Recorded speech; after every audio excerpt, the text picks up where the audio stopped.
don't know exactly where in Russia Edward Snowden is tonight, but he's no longer holed up in the transit area of the Moscow airport. By now, you probably heard that Russia gave the NSA leaker temporary asylum. He'll be able to live and work in Russia for 1 year. The White House says they were not given a heads up.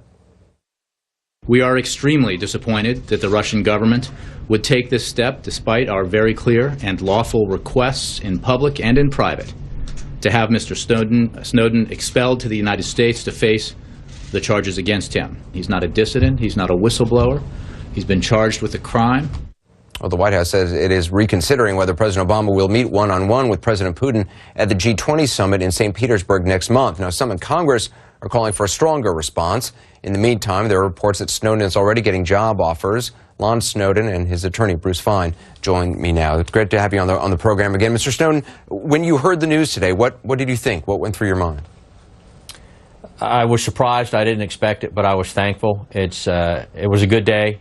It's a positive step, but it's just simply one more step of many. We have work to do here on U.S. soil. We being folks who are concerned about these surveillance, the unconstitutional surveillance programs, and that really is where my focus is at the current time. There's obviously the larger issue that you're now concerned about, and also the very personal issue of your son and his future. Have you spoken to him? Do you have any idea where he's gone? Do you hope to go there? I have not spoken directly to my son, and I don't intend to do so until the appropriate time, and I believe that's going to be in some time. We have, again, communicated through intermediaries, and I'll let Bruce talk about our plans.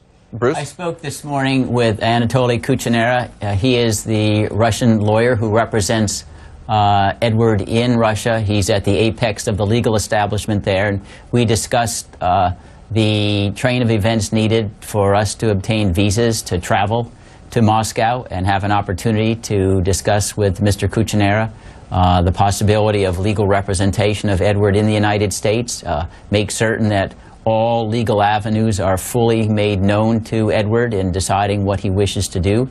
And if things go according to expectations, I would anticipate something like September 1 would be a time frame to think that the visit would be made. Lon, when we spoke last night, Bruce referenced the fact that there might come a time when it's constructive to figure out whether there's some solution that's in the interest of all sides that still honors due process and the highest principles of families and civilization. To you, what does that look like? Do you see a time that Edward could actually return to the United States? Are there conditions under which you can imagine that happening? Well, certainly I can imagine that, and we've been, again, trying to work to gain assurances that due process would be afforded to my son, but that just has that's been futile at this point. And again, you've had people on actually CNN have had people on tonight, whether it's Lindsey Graham, Chuck Schumer, Adam Schiff. They're using the same tired old tactics of now they're complaining about President Vladimir Putin. They're talking about Russian-U.S. relations, doing everything possible to distract the conversation from the real issues at hand instead of focusing on these programs, because quite honestly they lack the courage to focus on these programs. They do not want to be confronted with the truth, and most importantly, an American people who are well informed and have the truth. Anderson, Yeah. I'd like to interject here that many of the members have condemned Edward as a so-called coward. Why isn't he coming back? Despite the fact that they are the ones, by convicting him of treason before a trial, that have poisoned the atmosphere that would enable a fair trial. So you don't believe he could get a fair trial? At present, in this atmosphere, no. There's not been a single statement out of the Attorney General or the President of the United States that Edward Snowden enjoys a presumption of innocence, a presumption of due process that has existed since Magna Carta 8 centuries ago. Is that something they need to? You? Is that something that they need to publicly say? I mean, Of course they do that, because there are people out there in their own party, and even the Secretary of State, John Kerry, saying openly that Mr. Snowden is guilty of treason. So they do need to say that, because it's not against a background of silence. This is the Secretary of State making that statement on Voice of America at the same time he's saying, well, we want a fair trial for Edward. That's not a way to get a fair trial. It's a way to get a jury that's rigged in advance. It's hypocrisy. Lon, do you believe your son is, I don't know if safe is the right word, but clearly the Obama administration is upset about this move by the Russian government. One would assume that you know, there may be fallout about this at the G20. One would assume that the Obama administration may continue to make overtures to the Russian government, maybe privately, to try to revoke the asylum. Does that concern you? Do you trust that, No. that this year-long asylum is really what it is? Well, I certainly have confidence in, and again, it's a matter of trust.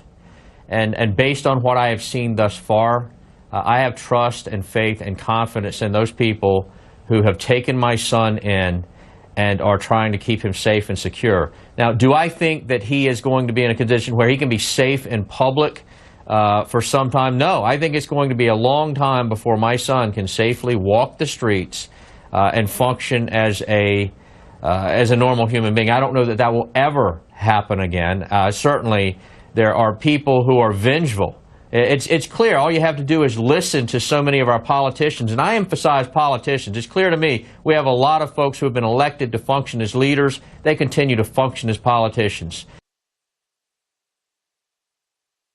So, no, my son is not safe per se, but I do believe that the Russian government, Anatoly Kuchinera, and the Russian people in general, they want to keep him safe and secure, so I'm certainly thankful he's in Russia. Bruce, let me ask you this question. There are some people watching this show tonight, and I hear from them on Twitter all the time, who will say, well, look, Edward Snowden is now seeking asylum in a country that the guy who's running it is a former KGB officer. They have their own intelligence service. They're clearly not all that interested in transparency in their own dealings. And they say, well, if Edward Snowden is interested in transparency, why is he in Russia? Should people look at where he is as some sort of reflection of him, or to you is it just this is where the events have brought him?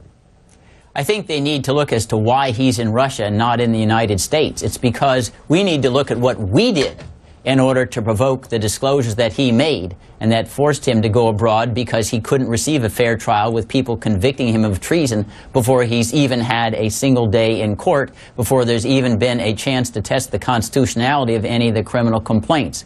And that's the problem here. No one's trying to suggest that Russia or other countries may be human rights paladins. On the other hand, we are controlling our own country, and I think these are distractions from rectifying what's wrong in the United States. And I say this not because I think the United States is worse than Russia. I think that's ridiculous. But it's because we're only become a better country, become patriots who save our country from its government, if we're willing to look at our own errors and correct them before we start lecturing others.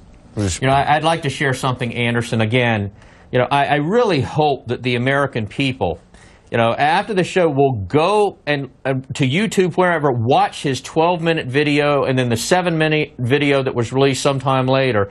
Listen to that. That is Ed Snowden.